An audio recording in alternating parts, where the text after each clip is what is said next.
Carlos Eduardo Romero Cantor, Manual Técnicas de Interrogatorio y Contrainterrogatorio en el Sistema Acusatorio.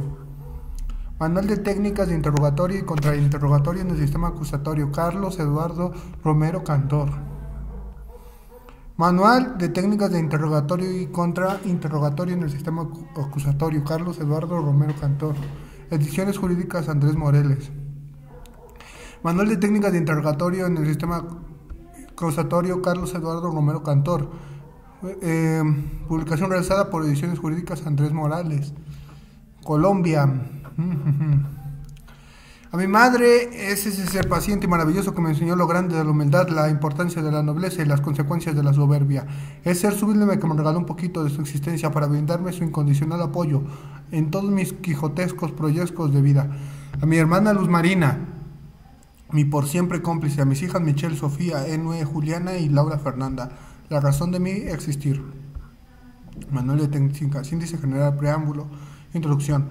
El aprendizaje, la vocalización, el vocabulario, las muletillas más frecuentes al comienzo y al final de un diálogo, los tonos de voz adecuados, las ideas imprecisas y poco claras, deficiencias de narración y discurso, deficiencia en la narración, uso inadecuado del diálogo, orden en el discurso, el modelo mental, la imagen mental, la oratoria y la persuasión, la lógica y los hechos para ser persuasivo, la reciprocidad, la coherencia, el compromiso, la aprobación social, la empatía, la autoridad, la escasez, la memoria, porque es importante el olvido, tipos de memoria, la personalidad, anomalías, variaciones, anómalas, manifestaciones de la personalidad, comunicación verbal, la consideración, la consulta o entrevista, alocución, las funciones de comunicación verbal, el sentido de la comunicación está en la respuesta que produce el mapa de la comunicación verbal. La mente y el cuerpo son un mismo sistema. Comunicación no verbal, componentes esenciales de la comunicación no verbal, el paralenguaje, el proxémica, modalidades de la comunicación verbal, la veracidad y la mentira, clases de mentira, la confianza, niveles de confianza, cómo adquirir más confianza en sí mismo, claves de confianza.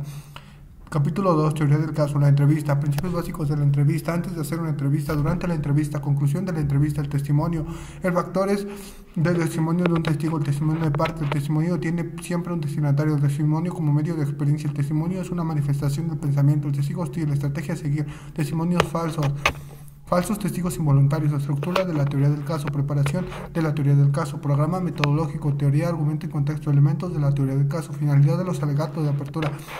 La importancia del alegato de apertura, recomendaciones en los alegatos de apertura, planificación de alegatos de apertura, teoría fáctica, teoría jurídica. Capítulo 3, técnicas de interrogatorio. ¿Qué es un interrogatorio? Objetivo, interrogatorio directo sobre las preguntas. ¿Quién formula las preguntas? No haga preguntas sugestivas en el interrogatorio. Objetivos del interrogatorio directo, estructuras de las preguntas, preparación del interrogador, orden del interrogatorio, estrategias del interrogatorio, preparación del interrogatorio, presentación del interrogatorio. Orden de las preguntas de un interrogatorio directo, contenido y forma de las preguntas en el interrogatorio, reglas para dirigir bien un interrogatorio, preparación del testigo en el interrogatorio, orden de los testigos, pasos a seguir, preparación del perito en el interrogatorio, preparación de su perito. El perito puede precisión en el interrogatorio, orden en el testigo y en el interrogatorio, preguntas de aclaración clásicas en el interrogatorio, etapas como regla general del interrogatorio red directo, las objeciones u objeciones, concepto, propósito de las objeciones deben ser, son objetables las siguientes preguntas, fundamento jurídico de la objeción, guía de las objeciones, objetar oportunamente, la amabilidad de las objeciones, conocer las partes intervinientes del juicio oral, preguntas objetables, las preguntas del abogado y contestaciones del testigo, la conducta del abogado, en los informes de clausura al juez, objeciones de la respuesta, diferencia entre interrogatorio y contrainterrogatorio, ¿qué es un interrogatorio? ¿Qué es un contrainterrogatorio? Capítulo 4, técnicas de contrainterrogatorio, en el interrogatorio, contrainterrogatorio, introducción, definiciones, objetivo, cuándo desarrollar un contrainterrogatorio, mayéutica de Sócrates, objetivo del contrainterrogatorio, sintomatología de la mentira, técnicas del contrainterrogatorio, preguntas del interrogador antes de contrainterrogar, reglas de contrainterrogatorio, alcance sobre las reglas del contrainterrogatorio en la doctrina americana y puertorriqueña, preguntas prohibidas para el contrainterrogatorio, preguntas que son permitidas para el contrainterrogatorio, cuestionario eficaz en las preguntas no deben hacer, construcción de las preguntas, cómo preparar el contrainterrogatorio, qué clase de preguntas hacer, estructura de las preguntas sugestivas, evitar hacer preguntas sugestivas, repetitivas, cómo dirigir el contrainterrogatorio, confrontación. Éxito de un buen contrainterrogatorio. Método de confrontación. No admita que el testigo de explicación de la pregunta concentración por ninguna razón se devuelva a hacer el interrogatorio cuando se debe de preguntar cómo terminar el contrainterrogatorio, los límites del contrainterrogatorio, recontrainterrogatorio, impugnación del testigo, certificación de la declaración previa del testigo, solicitud de autorización ante juez, determinar el testimonio con inconsistente e impugnación, declaración del testigo a las inconsistencias, orden para impugnar credibilidad del testigo, técnicas de los alegatos finales, preguntar dudando de los juicios orales, conclusión. Preámbulo. ¿Qué es el yin-yang? El yin-yang es la base del equilibrio entre el bien y el mal, en el cual se expresa que dentro del bien existe una semilla de maldad y que dentro de todo mal existe una semilla del bien. Esto se debe a que si bien no puede existir el mal y viceversa. Ahora la gráfica del yin-yang nos muestra lo siguiente. El círculo negro, que significa en el mundo en que vivimos, el lado negro, aquí se expresa la maldad del mundo. El lado blanco, esto significa el bien. La línea del medio, esto significa el equilibrio y a medida de separación entre ambas. Esfera blanca dentro del lado negro. Esto vendría siendo la semilla del bien en la maldad. Y esfera negra dentro del lado blanco, la semilla del mal en el bien. El yin y yang comenzó como un símbolo dinámico, muestra la continua interacción de dos energías y su equilibrio como tal. Es un símbolo de armonía, es un símbolo que crea igualdad, pues sin el yin y yang no podría existir el yang. Al revés, igual sin la interacción de ambos no se genera vida, no existe nada opuesto entre el yin y yang y son complementarios. Lao Tzu de Tao Te Ching escribió: todo tiene dentro de sí ambos, yin yang y su ascenso y descenso alternados nace la vida. El yin y yang es un principio de la filosofía china, en donde el yin y yang son dos energías opuestas que se necesitan y se complementan. La existencia de uno depende de la existencia del otro. El yin yang es un símbolo de armonía que nace del equilibrio que produce la interacción de las dos energías. El yin yang son dos conceptos del taoísmo que exponen dualidad de todo lo que existe en el universo. El yang es una energía luminosa positiva que se presenta de manera intensa. En cambio, el yin es una luz pasiva negativa. Cada objeto o situación se relaciona con esta dualidad. El Feng Shui se encarga de encontrar un equilibrio para lograr el bienestar y fortuna. Algunos autores relacionan el yin y yang con luz y sol, hombre y mujer, pero son definiciones equivocadas, ya que el taoísmo está compuesto básicamente con energía positiva o negativa. Las dos fuerzas dentro del símbolo representan la idea de que cada una de las fuerzas alcanza un punto extremo y se manifiesta dentro de sí en un sentimiento opuesto. Con relación al punto anterior, cuando existe un equilibrio es sinónimo de bienestar, pero cuando se rompe el mismo, se puede observar un conflicto en la vida del ser humano, ya que no debe de existir un exceso ni carencia de yin o yang, ya que influye la energía de forma negativa. La práctica de Feng Shui permite percibir y buscar el equilibrio en los hogares y en la vida del individuo. Por otro lado, en el mundo de los tatuajes, el símbolo de Yin Yang es muy popular debido a la presencia que representa el equilibrio. En este juego armonioso, ambos poseen una esfera pequeña en su interior, los colores opuestos simbolizando las fuerzas opuestas, complementarias e inseparables de todo lo que existe. Introducción. En los últimos 20 años se han gestado muchos cambios significativos a nivel de procedimiento penal en toda Latinoamérica, tratando de llegar a un sistema procesal penal acusatorio puramente anglosajón y tratando de eliminar a la par el ya obsoleto sistema inquisitivo. La compleja y titánica tarea del cambio ha tenido ya muchos altibajos, casi hasta el colapso de las tres extensiones en las que se desarrolla el nuevo sistema procesal penal acusatorio. Las tres extensiones en las que se encuentra dividido armónicamente el nuevo sistema de procedimiento penal de tendencia acusatoria son el término, la que está compuesta en su base por la parte constitucional o el llamado bloque constitucional en la segunda. Está la estructura del pensamiento propiamente dicho, base procesal penal, y en la tercera extensión se dice que se encuentran las técnicas de litigación oral, esta última desarrollada con bases estrictamente anglómanas que han hecho que los cambios procesales se conviertan en una tarea de aprendizaje diaria y obligatoria de las técnicas de juicio oral.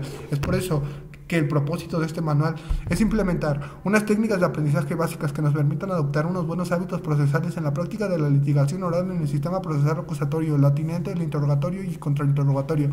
Estas técnicas son de las más complejas de aprender si asimilamos que el reto al cambio es 100% oral. Si su desarrollo no se efectúa estudiando la ley aplicable, sino buscando diferentes técnicas y elaborando estrategias de litigio que nos permitan obtener un triunfo en nuestro juicio oral. Las técnicas de litigación oral en lo que al interrogatorio y contrainterrogatorio se refiere son como el juego donde hay un ganador y hay un perdedor, pero como en todo juego se necesita una estrategia verbigracia, como en el ajedrez que se desarrolla, son unos protagonistas, jugadores, que son dos personas que manipulan unas fichas de colores blanco y negro en un tablero de los mismos colores, y su objetivo es atacar y dar de baja jaque mate al rey jugador contrario.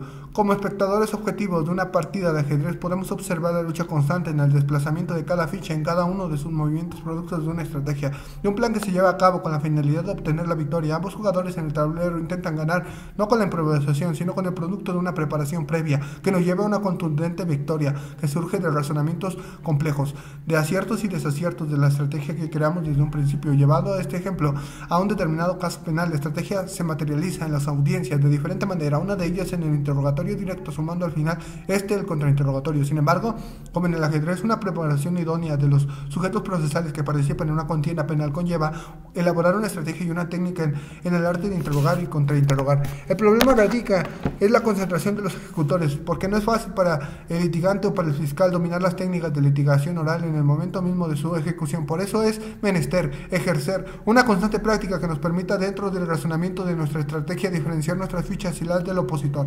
En la práctica común, los defensores y los fiscales suelen confundir la técnica del interrogatorio con la del contrainterrogatorio, sin discernir que el razonamiento del interrogatorio de testigos es un contenido de información, que el contrainterrogatorio es la confirmación de ese contenido, verificando la credibilidad o falsedad de la información. Esa preparación implica entonces un estudio previo del caso, cual lleva necesariamente un análisis FODA, fortalezas, oportunidades, debilidades y amenazas, ya que mediante este método pueden detectarse las fortalezas y debilidades de un testimonio, y con base en ese hallazgo previo se pueden aprovechar mucho mejor estas partes fuertes y esas partes débiles que han descubierto en el testimonio. En segundo término, debe ser estratega.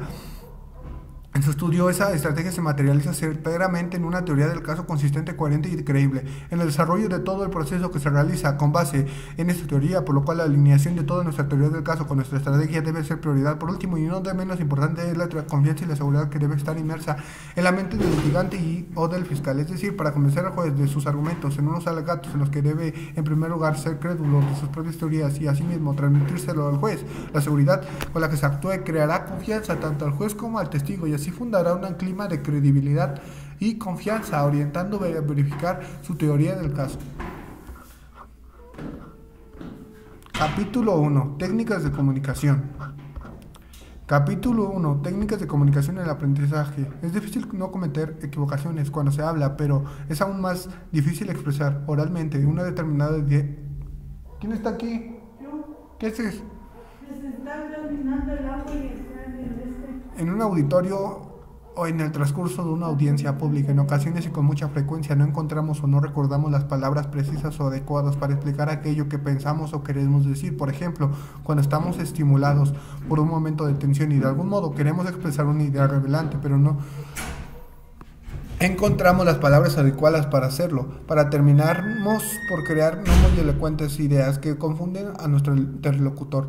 Lo más grave y frecuente en este asunto es la utilización de muletillas, es decir, palabras agrupadas que llevan consigo sonidos repetitivos que hacen que el tono de la voz no sea el adecuado, y por consiguiente esto conlleva a que la pronunciación se torne monótona. También hay momentos en los que nuestras ideas llegan a su interlocutor de manera confusa, sobre todo cuando tenemos que brindar información detallada y precisa y se olvida transmitir con exactitud la información que se solicita. Por ejemplo, cuando se le pregunta a una persona en un interrogatorio por la dirección de un sitio preciso que corresponde a una calle o carrera, la mente en ese momento se bloquea por un instante y se desconcentra de su sitio, tratando de confundirse, porque es como si en ese instante se hiciera una retrospección de la memoria para enfocarla en el lugar donde le piden que se ubique esa determinada dirección. Dichos hierros o incorrecciones tienen nombre propio. Cuando se es consciente de que existen, esa conciencia nos lleva al aprendizaje que de alguna manera nos deja esas incorrecciones precisamente al colocarlas en práctica y desarrollarlas a tal punto de no volver a cometer esos mismos errores. Y lo que pretende, como ya se dijo, es ponerlos en la práctica, ya que es la práctica la que hace el maestro. Estas incorrecciones se clasifican en el siguiente orden: pronunciación y vocalización, pobreza de vocabulario, uso de muletillas, tonos de voz inapropiados, ideas imprecisas y poco claras, deficiencia de argumentación y debate,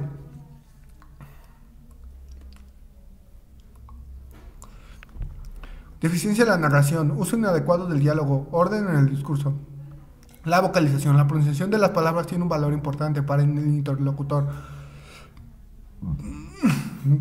de tal manera que se convierte en un obsequio para el oyente por la forma como queda a su alcance cognoscitivo. Por eso es que es imperioso hacer un mejoramiento diario de la vocalización a través de la respiración en dos pasos esenciales, el de la inhalación y el de la exhalación. Para los españoles, la respiración y la inhalación de la respiración en la práctica se debe tener en cuenta la llamada respiración diafragmática, que esta se efectúa por la nariz y por la boca, siendo estos los dos órganos por excelencia de entrada y de salida del aire, respectivamente. El proceso de respiración correcta se lleva a cabo aspirando o inhalando el aire por la nariz y expulsándolo o exhalándolo al aire por la boca. Con ello nos aseguramos que el ritmo respiratorio sea relajado, porque llevando a cabo diferente, incorrecta o de manera invertida repercute en tonos de voz inapropiados y pronunciaciones incorrectas, ambos de fatales consecuencias en una comunicación oral y efectiva.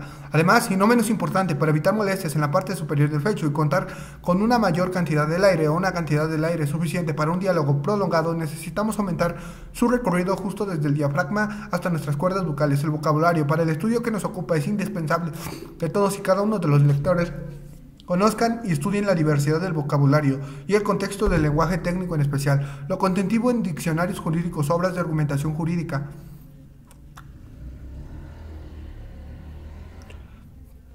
en diccionarios, obras de argumentación jurídica, textos de oralidad, de debate, de discurso, de diálogo, de retórica y técnica jurídica, de entrevistas de psicología criminal, de criminología, de criminalística, filosofía, comunicación verbal y no verbal, entre otros. Esto permite que el lector se nutra de manera más acertada de la verdadera forma de comunicarse por medio de la voz. En otras palabras, que se nutra acertadamente de una comunicación oral efectiva, con términos convincentes que transmitan ideas claras e incontrovertibles, y sobremanera que nutre y engrandezca cada uno de sus diálogos con una riqueza idiomática dotada de palmaria claridad.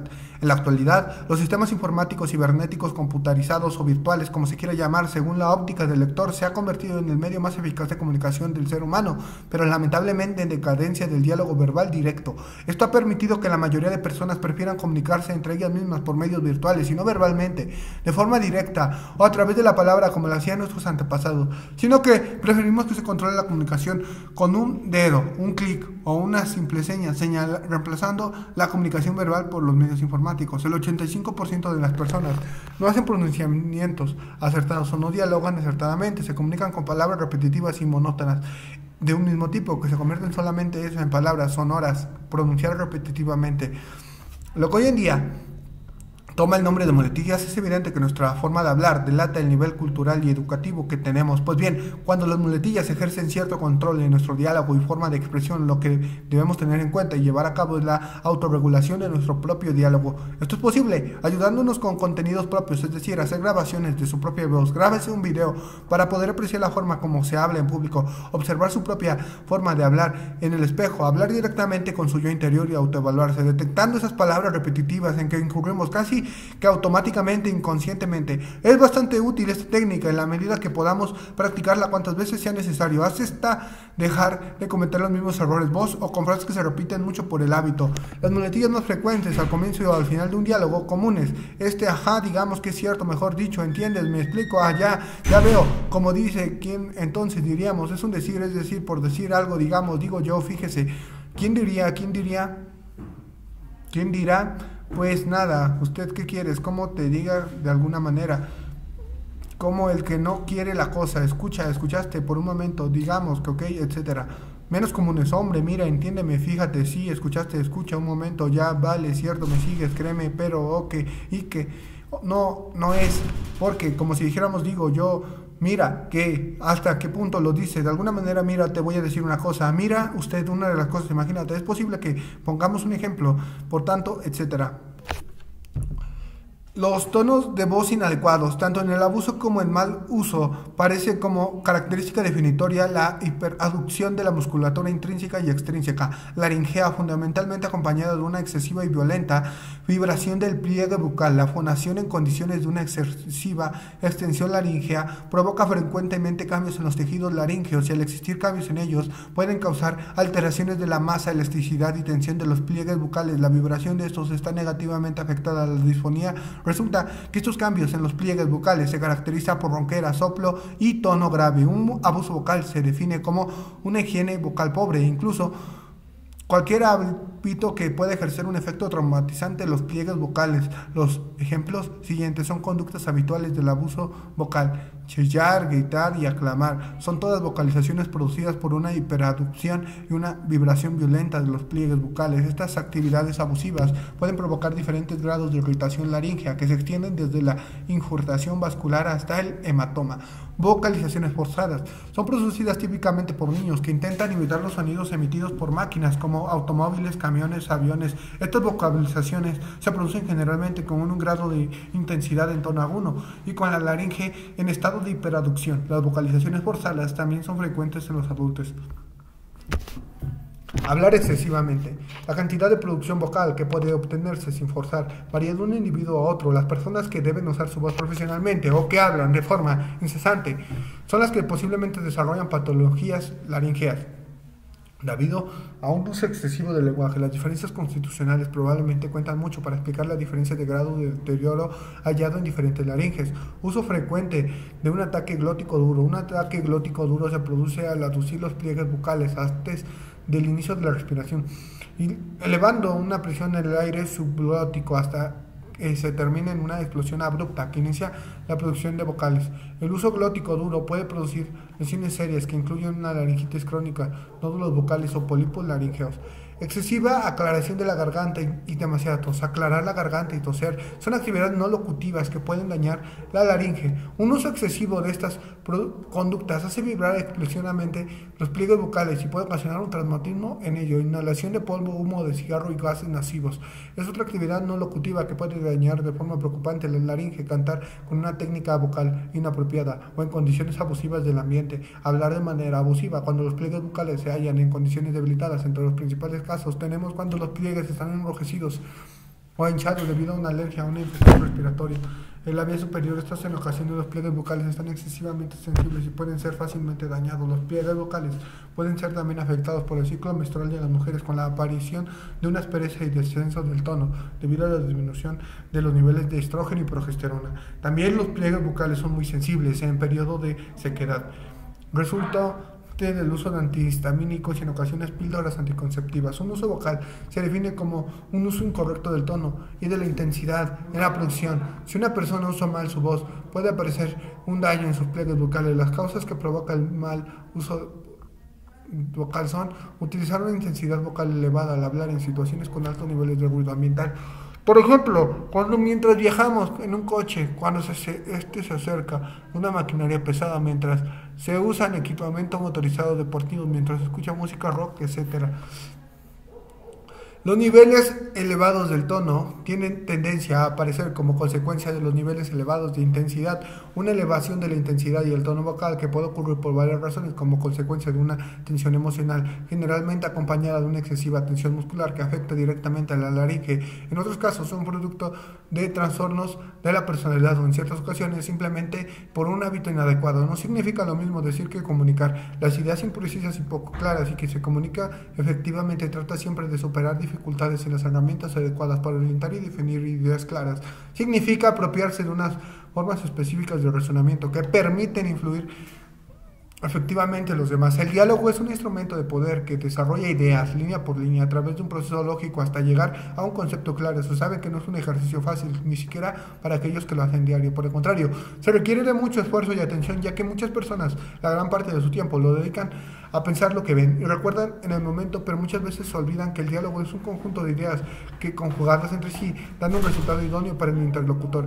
Es entonces cuando se deben revisar y corregir constantemente las ideas. Esto quiere decir que para tener buenas ideas en un diálogo, estas se deben de practicar muchas veces de manera mental o también reescribirlas muchas veces.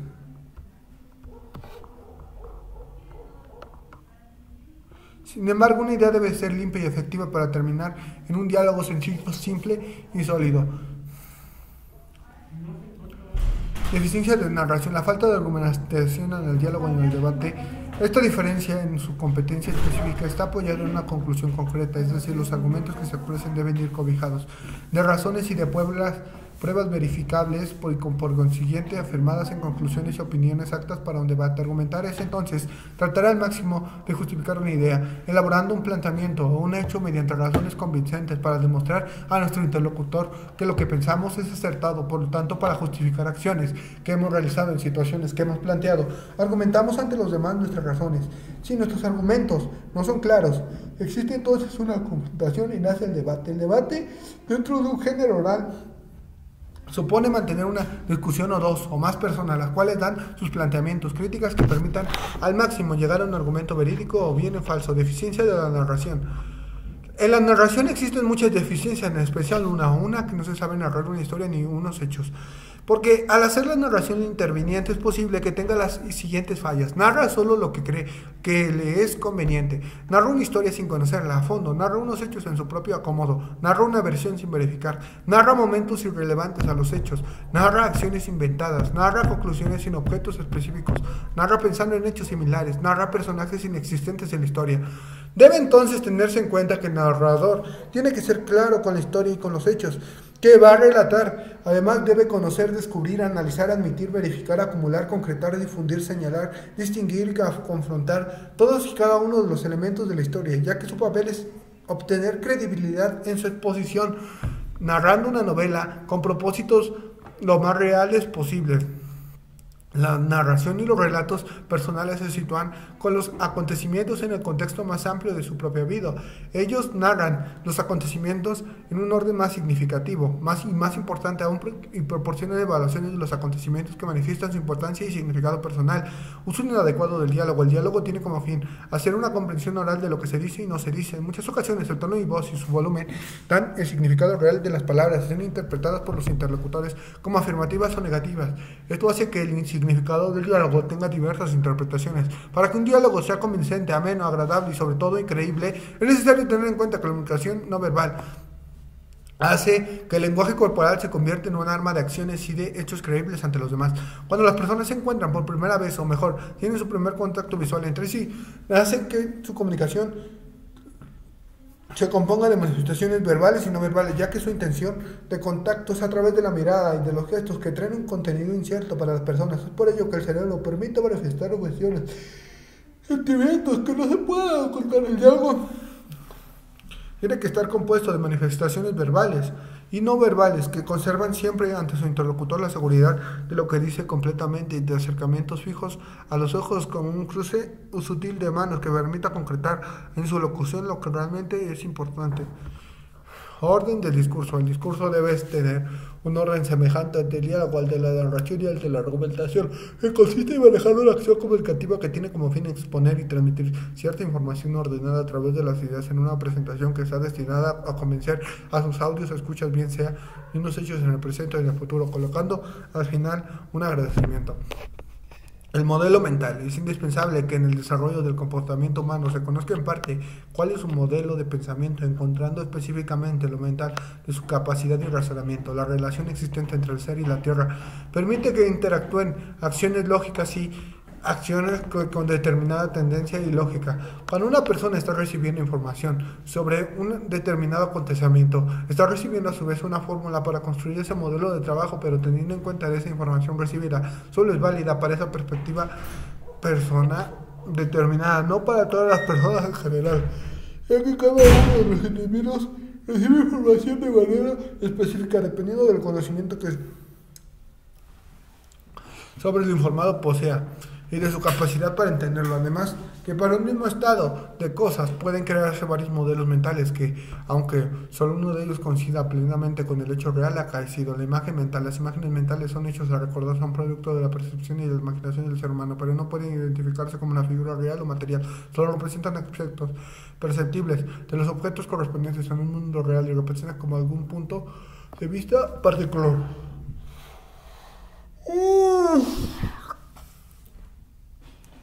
La oratoria y la persuasión. Es la ciencia de la persuasión oral. Decimos ciencia porque en definitiva se trata de un ejercicio ordenado, de una actividad apropiada de la naturaleza del objeto que se versa. Por ello, como arte, en virtud, la oratoria necesita el fundamento de la ciencia, la comprensión de la naturaleza del objeto, sobre el que requiere el ejercicio de la actividad del orador. Y hablamos de persuasión porque persuadir equivale a convencer, a hacer que el entendimiento se incline y adhiera al objeto y propuesto a fin de que sea recibido por la voluntad como elemento de una resolución.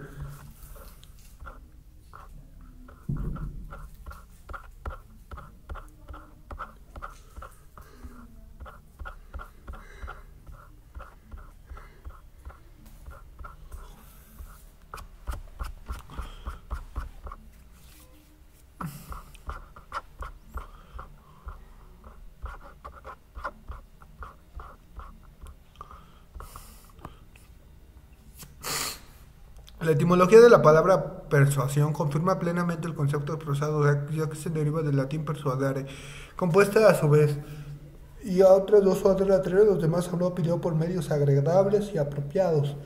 Perse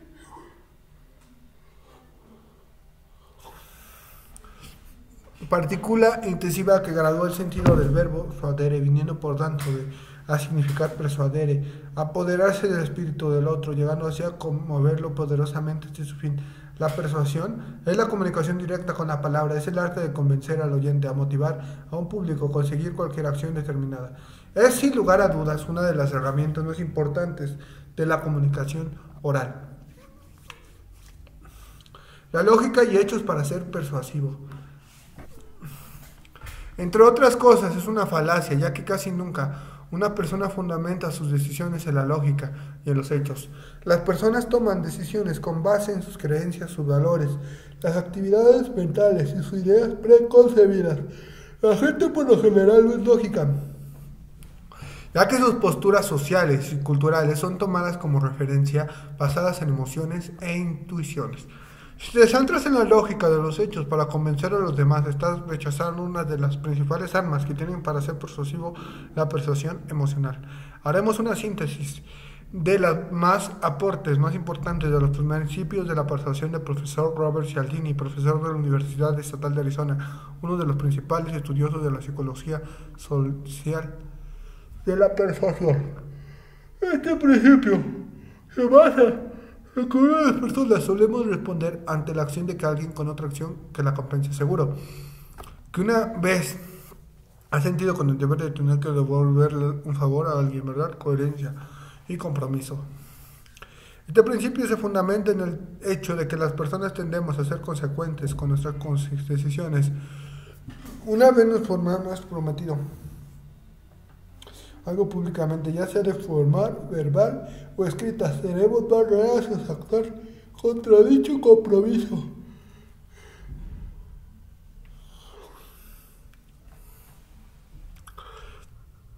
Este principio se fundamenta en el hecho de que las personas tendemos a ser consecuentes con nuestras propias decisiones. Una vez que nos hemos comprometido con alguien o algo públicamente, ya sea de forma verbal o escrita, seremos más reacios a actuar contra dicho compromiso. La aprobación social. Si hay una verdad absoluta sobre la psique humana, es que la mayoría nos dejamos llevar por lo que piensa la gente de nuestro entorno. En mayor o menor medida, la influencia de las personas de nuestro alrededor es muy poderosa y puede servir para hacernos cambiar de actitud u opinión. Esto sucede especialmente cuando no sabemos qué decisión tomar o cuál sería la opción más correcta. Seguro que nos ha pasado alguna vez que no hemos sabido qué hacer cuando nos encontramos ante una situación imprevista o que nos desconocemos. Es entonces cuando el peso de la mayoría nos sirve para decantarnos por una de las alternativas que tenemos a nuestro alcance. La empatía es un principio fundamental, el arte de la persuasión. Somos mucho más partidarios de adquirir un producto cuando nos lo recomienda una persona en lo que confiamos, que cuando nos lo recomienda una persona que es totalmente desconocida. La autoridad.